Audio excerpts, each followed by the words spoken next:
mereka diuji dengan suami sakit, bela suami saya kena kanser tahap sekian-sekian ustazah. Memang dia down sangat, tapi saya pujuk hati macam mana nak bercakap, jaga mulut. Ada orang suaminya sakit, mula dah mulutnya mencarut-carut segala depan suami masih hidup, sahabat-sahabat. Perpisahan di usia emas tu, ada ramai orang perempuan dah mula putus asa, penat dengan pernikahan sebab kena jaga pasangan sakit.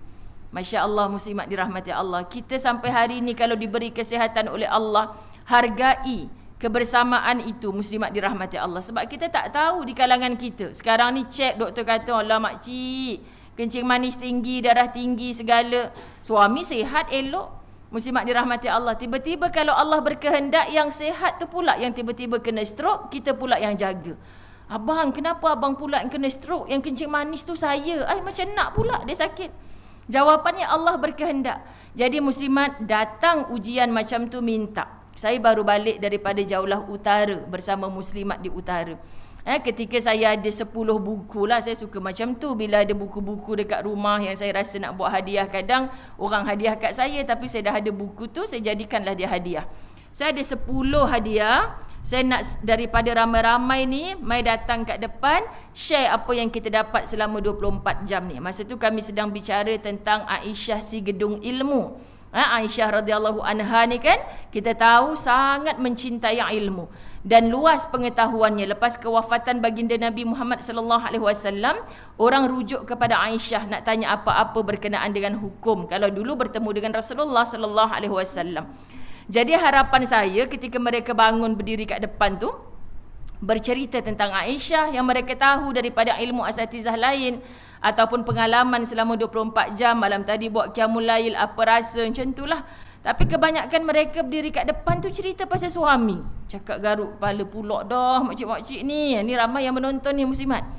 Alhamdulillah, bukan memburukkan suami. Cerita yang paling menguatkan jiwa kita, yang jaga suami dia sakit, muslimat dirahmati Allah, bukan mudah. Sharing ni tujuan mereka adalah kalau anda diuji demikian juga, tolonglah. Memang bukan senang. Yang mati suaminya masa usia muda, anak kecil lagi 7 orang, teruslah dia bekerja. Selama ni tak pernah bekerja-kerja. Ingat lagi ustazah, dia kata dapat duit gaji, nak bayar duit pengajian ke nak beli makanan. Dua ni je yang penting bagi dia. Sebagai ibu tunggal, muslimat dirahmati Allah, dok bedaklah duit ni, nak beli nasi, nak beli makanan untuk sebulan dengan duit gaji, tak terbayar yuran pengajian. Nak bayar duit pengajian, sebab itu sangat penting. Tak nak anak-anak tak berpelajaran, muslimat dirahmati Allah, dia hanya mampu beli beras. Maka acap kali sangat makan nasi lauk garam, itu saja. Subhanallah. Tapi hari ni ustazah, ya Allah, saya bahagia dengan anak-anak saya. Kadang-kadang tak cakap lagi, baru sebut hujan-hujan ni sedap lah kau dapat pulut panggang hangat-hangat ni kan. Belum lagi cakap, baru je. Nanti ada mungkin anak yang dengar tu start kereta, hujan-hujan tu pergi cari. Nak sebut apa je ustazah, anak-anak saya alhamdulillah, masya Allah, terasa macam duduk dalam syurga lah. Saya tak boleh lupa dia sebut macam tu muslimat. Terasa macam duduk dalam syurga lah ustazah, sebab nampak bahagia wajah dia tu. Nak apa semua dapat. Ingat dulu kita susah.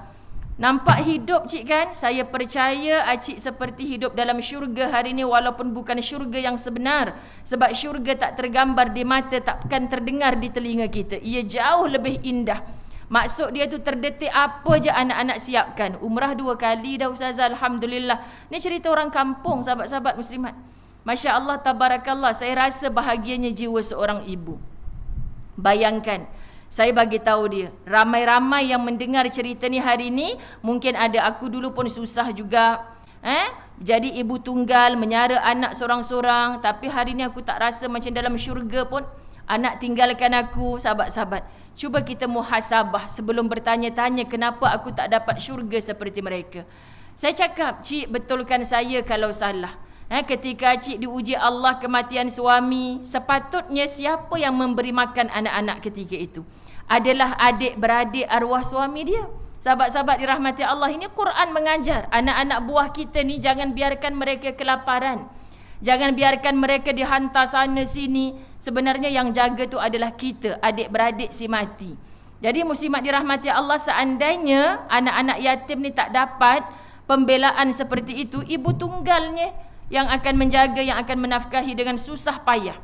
Tapi kalau dia ketika itu diuji macam tu, saya percaya acik ni orang yang tidak berkeluh kesah, orang yang tidak menyalahkan adik-beradik, orang yang tidak meminta-minta, orang yang tidak meratap dengan Allah, kenapa dimatikan aku, dimatikan suami aku, ya Allah, aku tak mampu nak buat macam mana lagi. Acik terima je takdir Allah. Betul ke cik? Betul. Lap air mata sahabat. Sebab apa? Allah beri dia kebaikan hari ini dan insya-Allah baik sampai akhirat kerana dia tidak berkeluh kesah. Dia terima apa yang Allah beri pada dia. Sikit gaji tak cukup ustazah, macam mana nak bijak ni, nak fikir supaya yang ni cukup, yang ni dapat. Masya Allah, minta dengan Allah supaya anak tidak merungut-rungut. Terima saja apa yang mak telah sediakan. Dan orang ni akan kebaikan itu patah balik kepada dia. Tapi selalunya yang tak nampak syurga yang diawalkan, bahkan kita takut mendapat syurga, tak mendapat syurga di akhirat kelak, muslimat dirahmati Allah, kerana sikap kita. Muslimat dirahmati Allah, kita susah sikit kita salahkan orang tu orang ni, kita berkeluh kesah, kita tak nak bangkit berusaha. Ini yang Allah kata orang tak terima takdir yang telah Allah berikan kepada dia. Masya Allah. Sebab kebanyakan mereka bercerita, saya nampak adalah hasil mereka diuji dengan suami sakit, bela suami saya kena kanser tahap sekian-sekian ustazah. Memang dia down sangat, tapi saya pujuk hati macam mana nak bercakap, jaga mulut. Ada orang suaminya sakit, mula dah mulutnya mencarut-carut segala depan suami masih hidup, sahabat-sahabat dirahmati Allah. Rupa-rupanya bila dia buat kebaikan itu, kebaikan tu balik. Saya tak sangka suami saya sihat sekarang. Subhanallah, sahabat-sahabat dirahmati Allah. Ini cerita apa ni? Nak flashback balik pada diri kita. Siapa kita ketika berada dengan pasangan kita. Allahu Akbar. Benarlah Allah hanya beri kebaikan kepada orang-orang yang baik. Dan sebesar zarah jahat, jangan kata Allah tak balas. Sahabat-sahabat, kalau kat dunia ni nampak macam dia makin senang, makin mewah dengan kejahatan yang dia buat, kita jangan marahkan Allah. Dia tu tak sembahyang Allah, dia tu tak bersyukur pada engkau, tapi kenapa makin senang hidup? Dunia ni sementara sahabat-sahabat muslimat. Akhirat di sana, kalau dia azab, jauh lebih dahsyat daripada azab di dunia ni.